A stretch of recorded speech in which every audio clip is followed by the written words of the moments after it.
নমস্কার, সবাই কেমন আছেন? আশা করি সবাই খুব খুব ভালো আছেন। আমি অনেক দিন পর একটি লং ভিডিও নিয়ে এসেছি।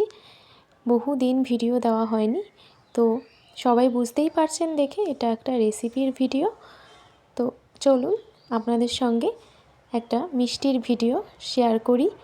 সতীশ ডেলি লাইফের নতুন একটি লং ভিডিওতে সকলকে স্বাগত জানাই।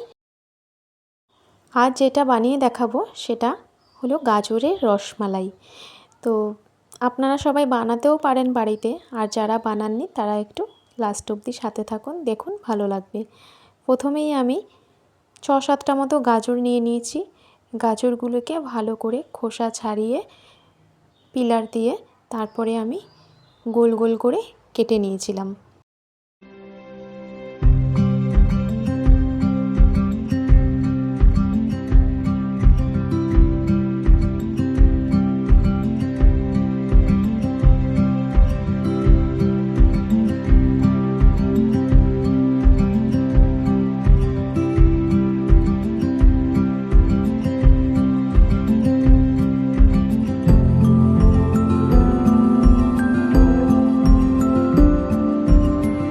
আমার সব গাজরগুলি একসাথে কাটা হয়ে গেছে গোল গোল করে। এবার কাটা গাজরগুলিকে আমি মিক্সিং বোলে দিয়ে দিয়েছি।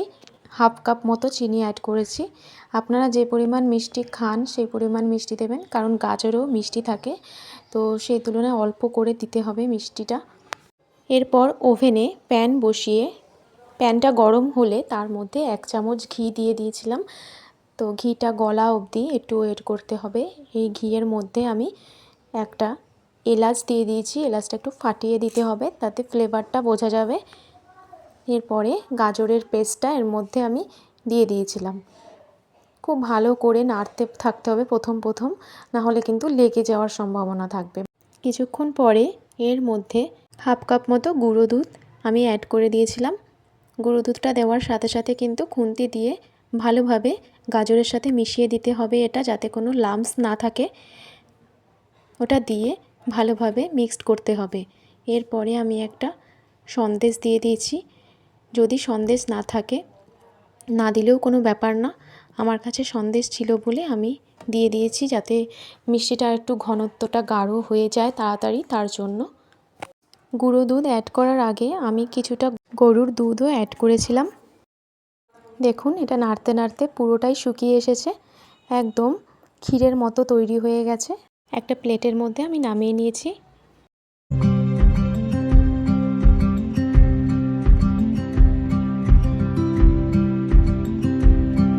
এরপর একটা পাত্রে কিছুটা দুধ নিয়ে দুধটাকে ভালোভাবে ফুটিয়ে একটু গাঢ় করে নিতে হবে।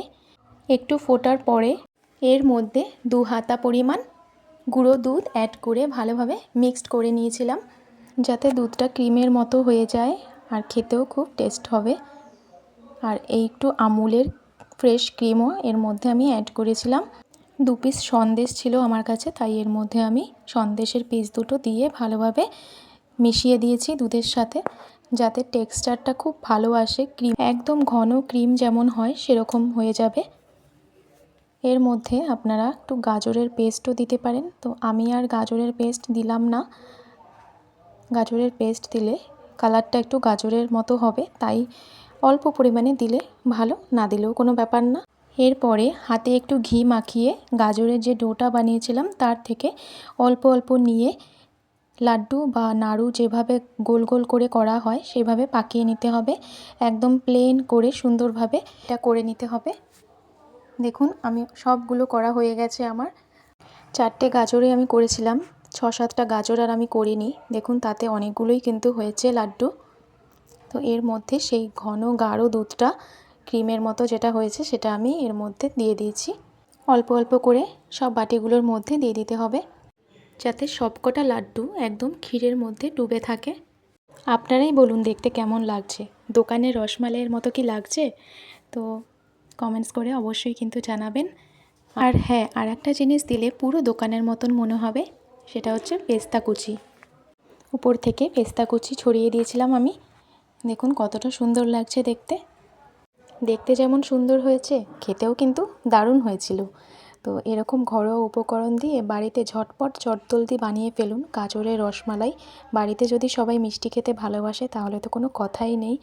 একদম খুব তাড়াতাড়ি এটা অনায়াসেই বাড়ির সহজ উপকরণ দিয়ে বানিয়ে ফেলতে পারবেন আপনারা।